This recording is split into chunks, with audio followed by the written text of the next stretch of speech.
The original Inspector Gadget cartoon was the best, but the first movie was not nearly as good as the second movie. Now, Matthew Broderick is a fantastic actor, but he's no Gadget. French Stewart is a much better Gadget. In fact, if you watch his performance in Inspector Gadget 2, you can tell that he studied Don Adams in his mannerisms and in his voice. He may not have the exact same voice, but you can tell that he studied him. But Matthew Broderick's Gadget is simply Matthew Broderick in a fedora and a trench coat and some gadgets. So the second movie is better, but they still kept the same talking Gadget-mobile from the first movie, only they painted it purple. The original Gadget-mobile was simply a car. It was a family van that could transform into a police car. And that's the way I think the Gadget-mobile should have stayed. It does not need to talk. It especially does not need to make stupid car jokes. I think that if they ever do bring Inspector Gadget back, no, not like that. I mean, if they ever bring it back, I think it should be a cartoon again. No, not like that. It shouldn't be three-dimensional, and it shouldn't be live action. It should be a two-dimensional cartoon, just like the original was, with the same exact look, and the same exact feel, and the same exact sound as the original. The movie Inspector Gadget's Last Case, so-called, and the follow-up series Gadget and the Gadgetinis are sort of what I'm thinking of, but not quite. I consider those two to be in a completely different continuity from the original series, because it clearly takes place in the early 2000s instead of the 1980s, and Penny's only 4 years older. At least I think the original took place in the 80s, at least that's when it was released, and all signs point to it taking place in that time frame. There's something else about the show that a lot of people don't even acknowledge. It's not very obvious, unless you're looking for it. The original show had an almost anime look to it. Yes, I know, it doesn't look anime to you, but to me, who's seen a lot of anime, it looks anime to me. The color palette, the animation techniques used, etc., it's very subtle, so a lot of people wouldn't notice it, but it is there, because Japanese studios did in fact animate it. Now, the show was originally in English, and then in French. It wasn't originally in Japanese, so it's not an anime. However, due to the use of Japanese animators, at certain points, the show has an anime aesthetic. It comes and goes. Now, I know a lot of people would probably object, saying, these characters look nothing like anime. Now, maybe not the way their faces are shaped, but the shading is most certainly anime-esque. I mean, just look at the window on the Gadget-mobile. It looks straight out of an anime to me. And if you knew absolutely nothing about this show, and you saw her, you'd probably assume she was from an anime. Out of all of the characters in the show, she is the most anime-like one of all of them. She has anime eyes. I mean, come on. She's totally an anime girl.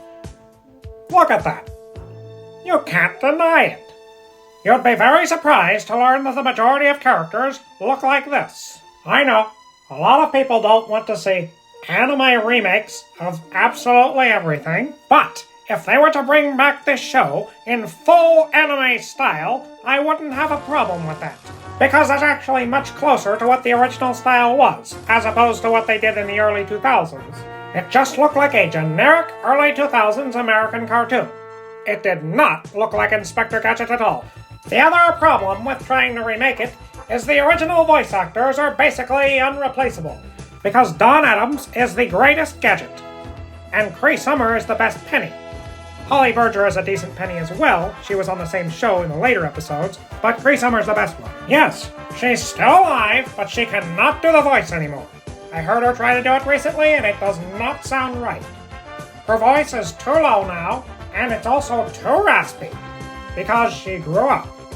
She was a kid when she did it originally, and now she's too old.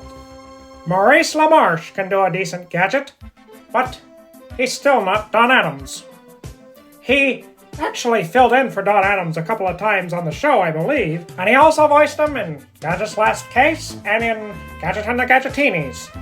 And he also played him in live action on the Super Mario Bros. Super Show which I've actually never seen. I just know that little bit of pop culture trivia.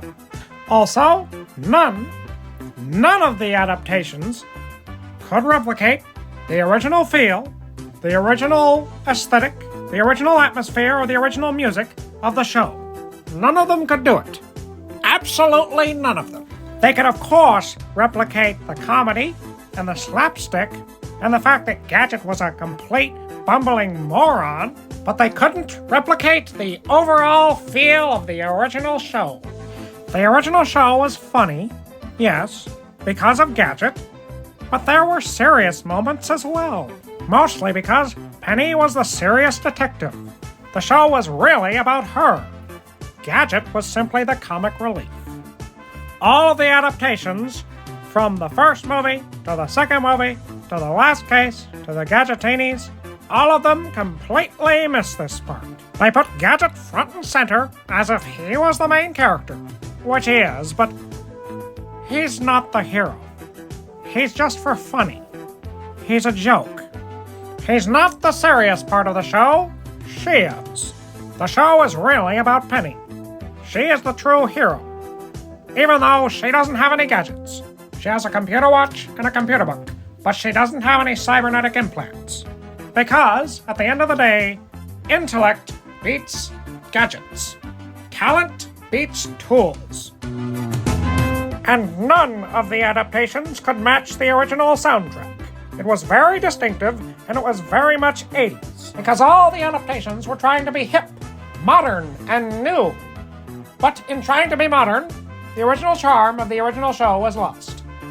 But now I think we're finally at the point where a faithful adaptation of the original show could be made, because of the popularity of 80s nostalgia in recent years, particularly synthwave music. Wowzers! If it had a synthwave soundtrack, it would be very close to the original.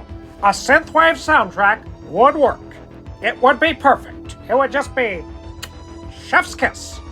Perfect. In fact, there's a synthwave producer called Banausic, and he actually made covers of 2 songs from Inspector Gadget. I highly recommend that you listen to those. The only part I wish that they would remove, if they made a remake, is the part where Gadget's chasing after his dog, confusing him for a mad agent. It was funny the first time, but it happens way too much. It's repetitive and annoying.